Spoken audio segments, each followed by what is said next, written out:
மரணமாக இருந்திருக்கிறது. உடலும் நிலைக்குறைவாக இருந்திருக்கிறது.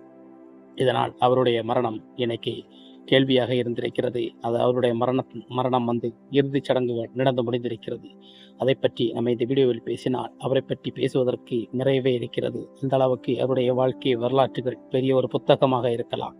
அவருடைய பெயரை முன்னே வைத்திருக்கும் போது அவருடைய டெல்லி கணேஷ், அதாவது அவருடைய பொறுப்பே வேற வேலையில் இருந்தவர். டெல்லியில் நல்ல ஒரு பொசிஷன், ஒரு பொறுப்போடு இருந்தவர் தான் டெல்லி கணேஷ். அதனால்தான் அவரை டெல்லி கணேஷ் என்று பெயர் வைத்தார்கள். ஆனால் சினிமா துறையில் அவர் இருக்கும்போது அவருக்காக சினிமாவில் வருவது ஒரு கலை உலகாக ஒரு ஆசை வந்திருக்கிறது. அப்போதுதான் அவர் சில நாடகங்களில் நடித்து தான் நம் தமிழ்நாட்டுக்கு சென்னைக்கு திரும்பி சினிமாவில் முதல் படத்திலே பாலச்சந்தர் படத்தில் அறிமுகம் கொடுத்தார். அதன் பிறகு அவருடைய நடிப்பாற்றலால் பல சினிமா துறைகளில் சேர்ந்து அவருடைய முக்கியமான கதாபாத்திரங்களாக நடித்து வெவ்வேறு கதாபாத்திரங்களை கொண்டு அவர்